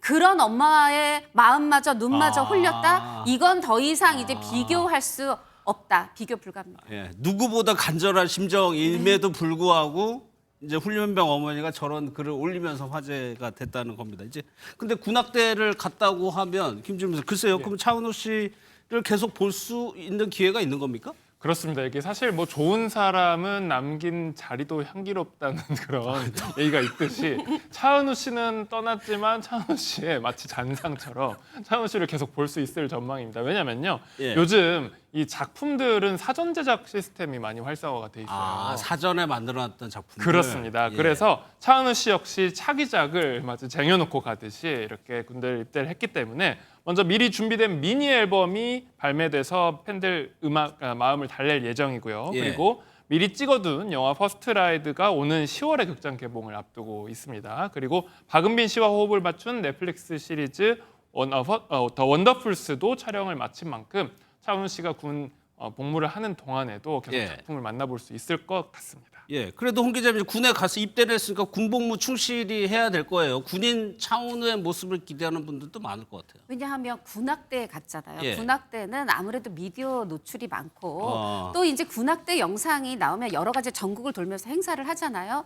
또 이 팬분들은 그 가운데서도 차은우 씨, 예를 들면 예전에 군악대 영상이 올라오면 그 안에서 박보검을 찾고 그 안에서 BTS, RM을 찾았던 그런 예리한 눈길로 또 차은우 씨를 찾을 것 같고 차은우 씨 또 워낙 아까도 말씀드렸듯이 눈에 너무 잘 띄어서 잘 보일 것 같은데 요즘 이렇다 보니까 예전에는 군 더하기 공백기에서 군백기가 있다 했는데 요즘에는 군활기라는 말이 나왔어요. 지금 김지훈 변호사 얘기하신 것처럼 미리 찍어둔 드라마나 영화 이런 것들이 있고 또 팬들의 마음을 달래려 미니 앨범도 미리 제작했고 이런 것들이 있는데 그래도 또 팬들이 반가운 건요.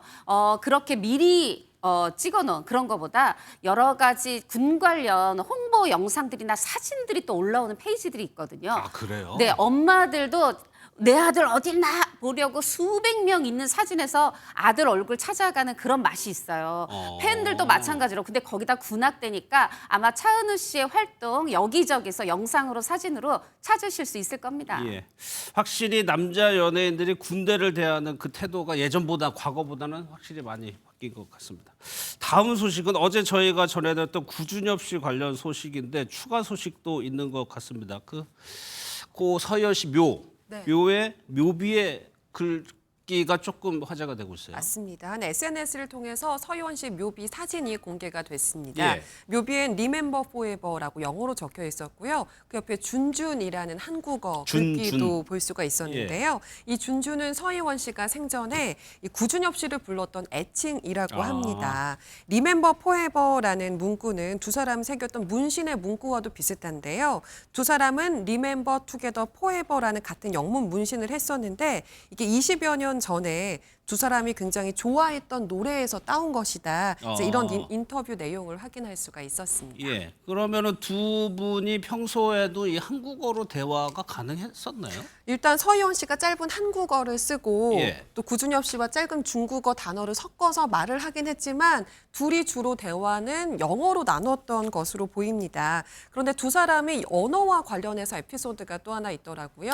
20여 년 만에 전화 통화를 먼저 했다고 했었잖아요. 만날 때. 그때 구준엽 씨가 전화를 해서 하이 워스 광토우라고 이야기를 했대요. 이게 무슨 말이냐면 안녕 나야 빛나는 머리라는 뜻이라고 합니다.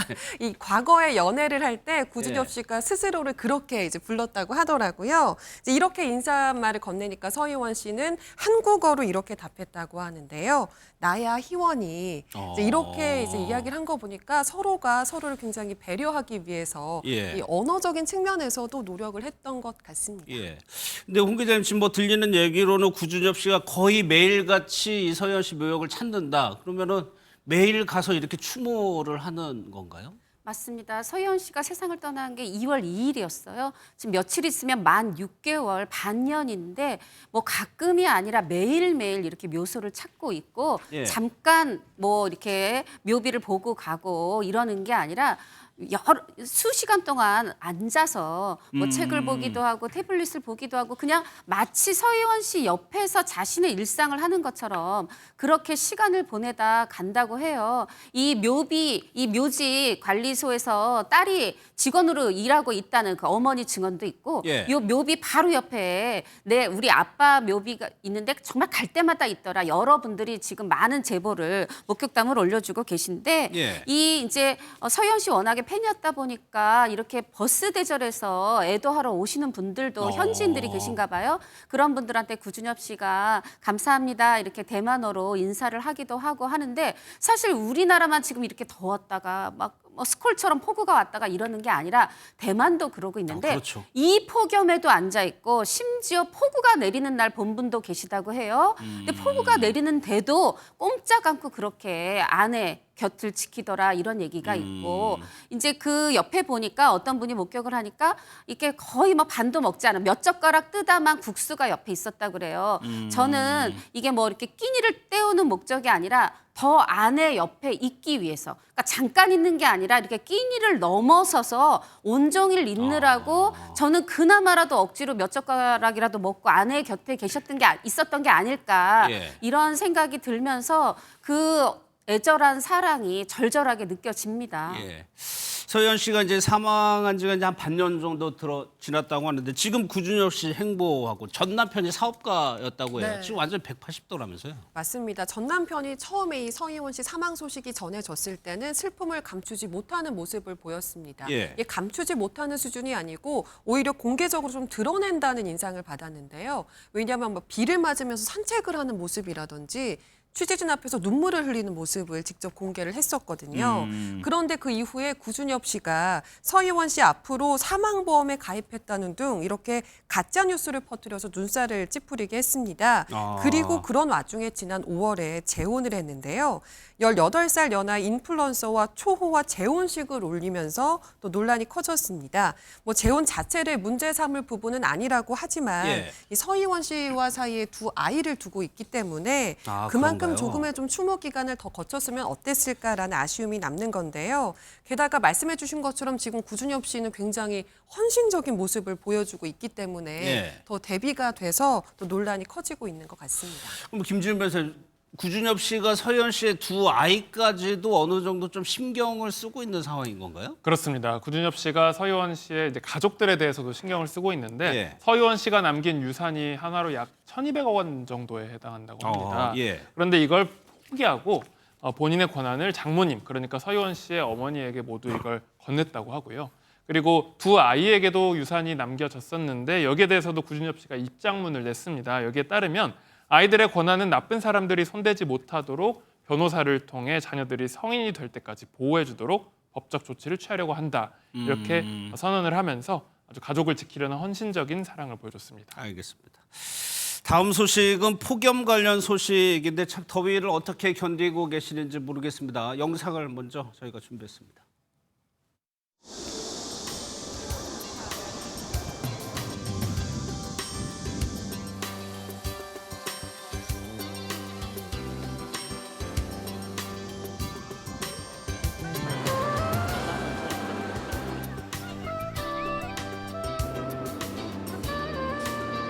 최고로 좋은 거예요.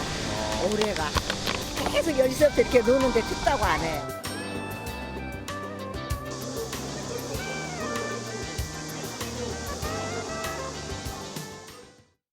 뭐 물론 매년 여름은 더웠습니다. 그런데 김유진 아나운서, 올해 여름은 확실히 다른 때보다 더운 거 맞는 거죠? 맞아요. 이게 이렇게나 더웠나 우리나라가 싶을 정도로 더위가 심한데요. 이게 체감상으로만 그런 게 아니고 실제로 역대급 더위 기록을 갱신할 가능성이 지금 높아지고 있습니다.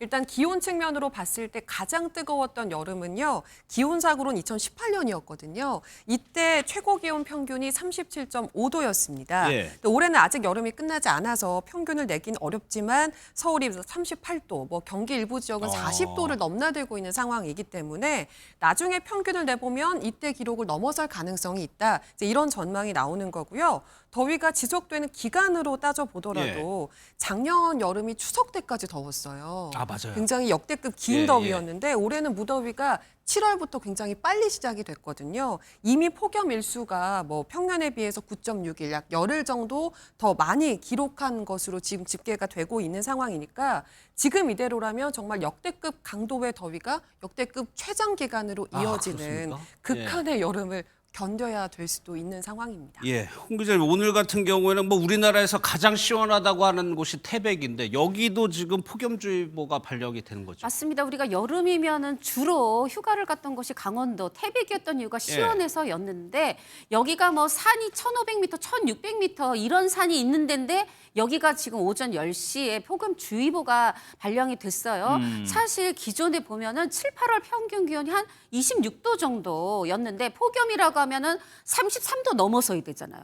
근데 지금 폭염주의보가 발령됐고 지금 전국에서 보니까 한라산만 빼고 이 태백까지도 지금 이제 점령당했다. 폭염에 점령당했다 이런 얘기를 하는데 이 한라산이 1947m거든요. 그러다 보니까 이제 1600m로는 안 되고 한 1900m는 넘어야 되나?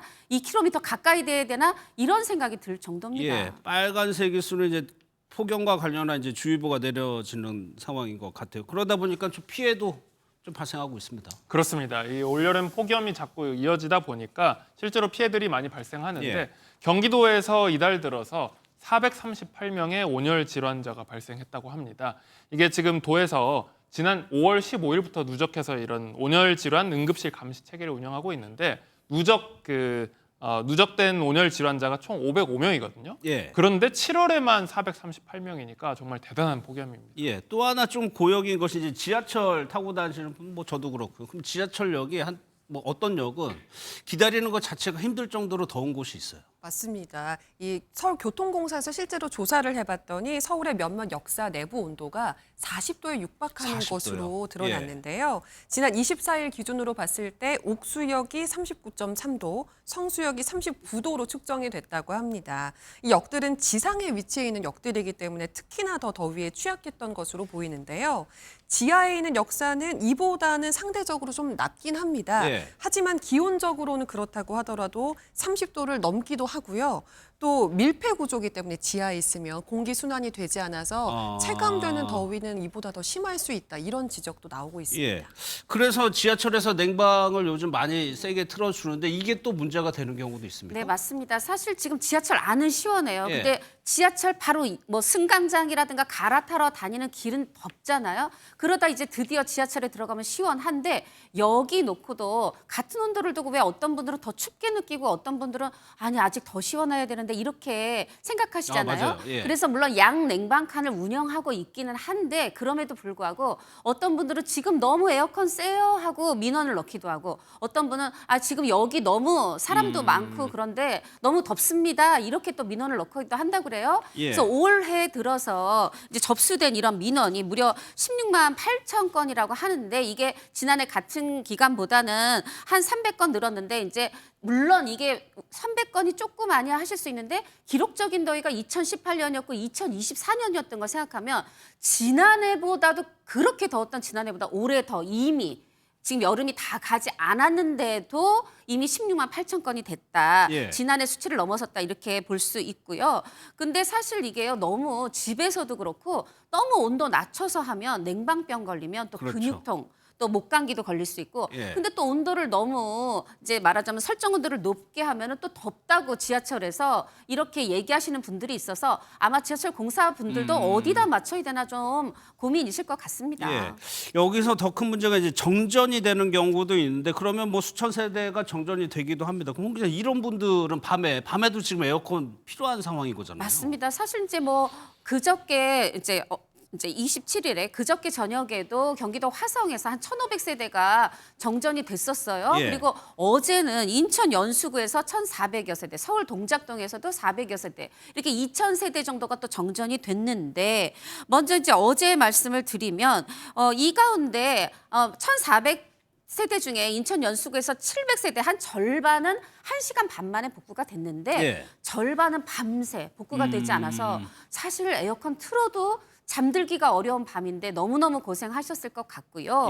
그리고 그러니까 말씀드렸던 경기도 화성에서는 복구 자체는 40분 만에 되긴 했는데 그때 마침 승강기 안에 4분이 계셨는데 갇히셨던 거예요. 이 더운 날 승강기 안에서 40분 갇혀 있던 분들 굉장히 덥기도 했지만 공포스러웠을 것 같습니다. 그렇죠. 그래서 그럴까 제주도에서는 좀 이상 현상도 조금 발견이 됐어요. 그렇습니다. 이제 네티즌들의 제보가 많이 올라오고 있는데요. 예. 제주도 해수욕장 해변에 물도 그렇고 모래사장에도 그렇고 이 풀은 마치 점처럼 보이는 해파리들이 많이 지금 출몰을 하고 있다고 합니다. 예. 자, 이 해파리 이름이 푸른 우산관 해파리라고 하는데 아주 독성이 강하지는 않지만 어떤 사람들에게는 알러지 반응을 일으킬 수 있으니까 주의해야 되고요. 이런 해파리들이 갑자기 보이는 이유는 역시 수온 상승입니다. 온난화 때문에 해수온이 상승하면서 이 지금 제주도와 남해안에서 이 해파리 떼들이 자주 출몰하고 있습니다. 예. 또 하나요. 저희는 이거를 우스갯소리로 조금 인식을 했었는데 키가 작으면 더 덥다. 뭐 이런 얘기 했었는데 실제로도 그렇다면서요. 그렇습니다. 이제 키 작으면 서러운데 덮기까지 하려면 더 서럽잖아요. 그런데 이게 그냥 농담이 아니라 실제로 가능하고 예. 어떤 면에서는 주의를 굉장히 기울여야 됩니다. 이게 왜 그러냐면 사실 뭐 키 크면 해에 가까우니까 더 더운 거 아니냐 이렇게 생각할 수도 있는데 실제로 우리 더위는 지상에 그러니까 예. 땅에서 복사열이 반사되는 열이 반사되는 열이죠. 그렇습니다. 예. 그 열이 더 주로 이르기 때문에 땅에서 가까울수록 오히려 더운데요. 지금 화면에 보시는 것처럼 굉장히 그 지상에 가까울수록 예. 굉장히 그 위험한 상황입니다. 그런데 이게 어떻게 중요하냐? 1.5m 정도 아래로 내려가면 상당히 이제 그 효과가 많이 나타난다고 하는데 예. 성인 키보다는 그래도 낮은 수치잖아요. 어떤 분들이 조심해야 되냐면 밭일 하시는 분들. 맞아요. 예. 수그려서 밭일을 하시는 분들이 이제 체감 온도가 46에서 48도에 달하기 때문에 위험하고 또한 유모차가 또 위험합니다. 예. 성인이 끌고 갔을 때는 별로 더워 보이지 않은데 낮은 곳에 있는 유모차 타고 안에 있는 아기들. 그렇습니다. 아이는 예. 심지어 햇빛을 피하기 위해서 가리개까지 내리면 안에 굉장히 열기가 가득하기 때문에 40에서 42도까지 올라갈 수 예. 있어서 조심해야 됩니다. 또 하나가 이제 반려견들. 반려견들은 거의 땅에서 이제 높지 않으니까 반려견 산책에도 주의를 하셔야 됩니다. 그렇습니다. 이 부분은 전해드려야 될 것. 그럼 김준하 씨 언제까지 이 더위가 이어지는 거냐? 도대체 더위는 언제 끝나는 겁니까? 일단은 당분간은 마음을 좀 내려놓고 아. 더위를 잊을 방법을 찾는 게 더 빠를 것 같습니다. 왜냐하면 기상청에 따르면 예. 이 37도 안팎의 더위가 이번 주 내내 적어도 금요일까지는 지속될 가능성이 있다고 하는데요. 예. 그 이후에도 기온이 1도, 많아야 2도 정도 내려가니까 드라마틱하게 시원해지기는 어렵고요. 전국적인 폭염특보도 유지가 될 가능성이 높습니다. 예. 또 여기에 일본에서 지금 북상하고 있는 8호 태풍의 영향 때문에 더위가 더 길어질 가능성도 있는데요. 태풍은 중국으로 향할 것으로 보이긴 하는데 이 북상하는 과정에서 우리나라 쪽으로 뜨거운 남동풍이 유입될 수 있기 그래요? 때문입니다. 예. 앞서 저희가 말씀드린 것처럼 밭일은 절대 안 됩니다. 이런 뜨거운 날씨에서는요. 다음은 양양, 강원도 양양과 관련한 소식인데 타 지자체장들이 막말을 해가지고 논란이 되고 있습니다. 먼저 어느 수준의 말까지 한 겁니까?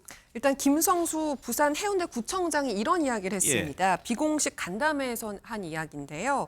이 강원도 양양은 서핑이 아니라 불장난을 하러 가는 곳이다. 호주 워킹홀리데이 다녀온 여자를 만나지 말란 말이 있듯이 양양에 다녀온 여자는 만나지 말아야 한다. 이런 말을 했는데요. 예. 이제 이 발언은 사실 지역 비하는 물론이고 여성 비하로까지 볼 수 있는 그렇죠. 문제가 있는 발언이었습니다. 그러니까 진짜 이런 말을 한 거죠. 맞습니다. 예. 그러면 그 해당 지역에 계신 분들은 뭐 어떻게 되는 얘기예요? 굉장히 불쾌하죠. 그러자 지금 김진태 강원도 지사가 직접 나서서 이제 이야기를 했는데요. 김 지사는 어제 도청에서 열린 기자간담회에서 이런 이야기를 했습니다.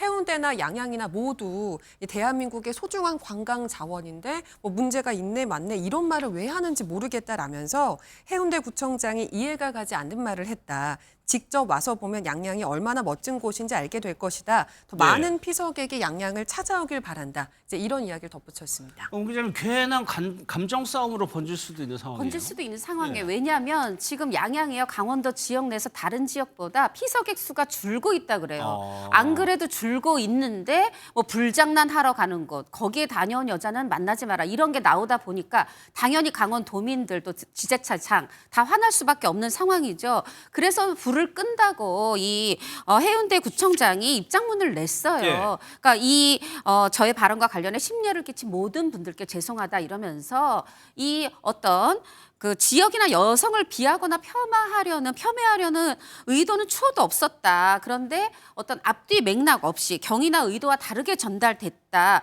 이렇게 얘기를 했는데 분명히 사과의 입장문을 낸 거긴 한데 그렇다고 해서 여기 지금 앞뒤 맥락이 그러면 뭔지 자세히 설명도 입장문에 없지만 제 개인적인 생각입니다만 이거는 앞뒤 맥락을 붙일 필요가 없이 이건 그렇죠. 잘못된 발언이라고 생각이 들고요.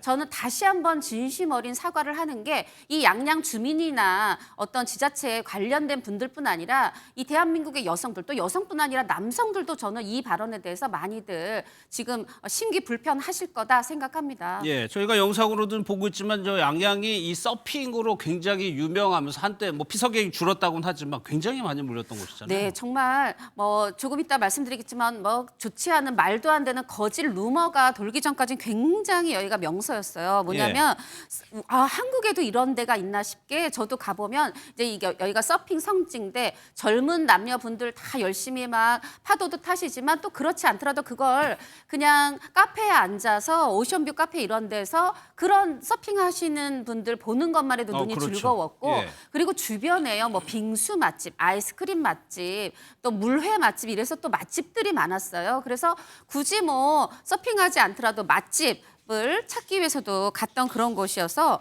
이곳은 이제 스페인의 이비자라는 그 섬이 있는데 한국의 이비자다. 여기 굉장히 좋다. 왜 그러냐면 그 이비자라는 섬이 낮에는 서핑을 즐기고 저녁에는 젊은이들 또 여기 피서객들이 다 함께 어울려서 맥주 한잔하고 이러면서 파티도 열어지고 이러는 곳이라고 해요. 그런 부분이 굉장히 비슷하다 해서 그런 성지라고 불렸던 그런 시절이 있었죠. 그러니까 온라인에서는 악성 루머가 난무하고 있고 그러다 보니까 피해가 커지죠. 상인들이 나서서 직접 뭐 해명도 하고 현수막도 결다고 하는데 김유진 아나운서 그러면 결과적으로 이런 양양을 둘러싼 이 루머 이거 사실 아니죠? 맞습니다. 실제로 양양에 가본 관광객들은 이렇게 이야기를 하고 있는데요. 가족과 함께 서피비치를 찾았다라고 밝힌 50대 관광객은 양양과 관련한 좋지 않은 소문이 많아서 걱정을 했는데 실제 가보니까 전혀 분위기가 그렇지 않았다. 가족과 함께 즐기기 굉장히 좋은 곳이었다. 이렇게 후기를 남겼고요. 20대 관광객 역시 오히려 너무 차분한 분위기라서 놀랐다면서 동해안의 다른 해수욕장들과 분위기가 다르지 않았다고 전하기도 했습니다. 저렇게 현수막까지 걸면서 좀 해명을 해야 되는 상황이 되고 있습니다. 다음 사건은요. 7월 초 이번 달 초에 인천에서 발생한 사고인데 무언가 문제가 있었던 거죠? 네, 인천 서구 청라동의 한 식당에서 차량 돌진 사고가 발생을 했었는데요. 한 승용차가 후진을 하는 상태로 식당 안으로 그대로 돌진을 한 겁니다. 이렇게 되면서 당시 창가에서 식사를 하고 있던 손님 2명이 이 유리 파편 때문에 부상을 입었다고 하고요. 건물의 유리창이며 기물이 굉장히 많이 파손된 걸 지금 확인할 수가 있습니다. 경찰에서 조사를 해봤더니 운전자가 후진을 하던 중에 브레이크 대신에 가속 페달을 잘못 밟아서 발생한 사고였고요. 운전자 역시 본인의 과실을 인정을 했다고 전해지고 있습니다. 그러면 크게 문제가 없어 보이는데 지금 논란이 되는 거는 이 운전자의 태도 때문입니다. 네, 그 남자친구가 이제 언론에 얘기한 내용인데요. 지금 죽을 뻔했는데 차주가 차에서 내렸는데 웃고 있었다는 겁니다. 사과와 반성 이런 기미 없이 그냥 웃는 얼굴뿐이었다. 그리고 폐쇄회로 CCTV를 보니까 이 차주뿐 아니라 일행들도 심지어 웃음을 참지 못하는 모습이었다. 근데 상황을 보시면 여러분들 많이 보셨겠지만 이 여자친구가 남자친구 쪽으로 가까이 완전히 의자를 다가가서 앉아 있어서 정말 이 참사를 피했지. 그래서 이제 그나마 참사는 피했지만 그 얼굴, 옷에도 다 파편이 박혔지만요. 옷이 없는 부분들 있잖아요. 날씨가 여름이다 보니까 목이라든가 손, 팔, 발, 다리 이런 데는 막 파편이 박혔다는 거예요. 그런 상황인데 내려서 그 차주와 일행이 웃었다? 화가 날 수밖에 없을 것 같고요. 그 남자친구의 표현이지만 운전자는 사고를 낸 사람 같지 않고 이 상황이 재미있어 보이는 것 같았다. 이렇게 전하고 있습니다. 김지훈 변호사님이 교통사고 전문이에요. 이런 사고 많이 접해 보셨을 텐데 저런 상황, 일단 사고를 내면 당황하고 경황이 없지만 사과를 하거나 부상 정도를 확인하는 게 기본이죠. 그렇습니다. 일반적으로 사고가 나게 되면 가해자는 차에 내려서 부상 정도를 확인하고 다친 곳은 없느냐라고 걱정을 하고 사과를 하면서 이제 사고 조치를 하고 뭐 119나 혹은 보험사에 신고를 하는 그런 게 일반적이잖아요. 그런데 아무리 이렇게 태도가 안 좋은 분들이라도 보통 어떻게 하냐면요. 차에 가만히 있다든지 그냥 가만히 있습니다. 그 정도만 돼도 사실 조치를 제대로 안 한다고 할 수 있는데 이렇게 적극적으로 뭐 웃는다든지 하는 경우는 정말 보기 드문 경우입니다. 그럼 뭐 피해자들 부상 정도는 어때요? 일단 다행히 생명이 위험할 정도는 아니었다고 전했습니다. 근데 영상을 보셔서 아시겠지만 바로 유리창 옆에 있는 좌석에 앉아 있었거든요.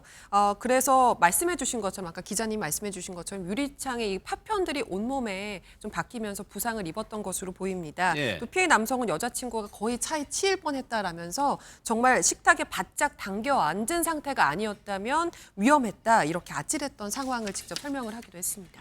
그런데 이 과정에서 경찰의 태도도 좀 황당했다는 주장이 좀 나왔어요. 네, 남자친구가 이제 주장하는 바인데요. 이제 경찰이 아니다. 그 가해자가 원래 얼굴이 웃는 상이다. 그러니까 말하자면 웃은 게 아니라 명랑하고 웃는 상이다. 놀라면 안면 근육이 웃는 얼굴로 변하는 스타일이다. 어떻게 보면 가해자를 옹호하는 듯한 말을 피해자의 어떤 그 지인에게 한 것이고요. 그리고 이제 직업도 이 가해자의 직업도 정신에 문제가 있으면 가질 수 없는 취직할 수 없는 직종이다 이렇게 얘기를 했다고 합니다. 그래서 이 사건은 결국에 그냥 종합보험으로 종결이 됐다고 합니다.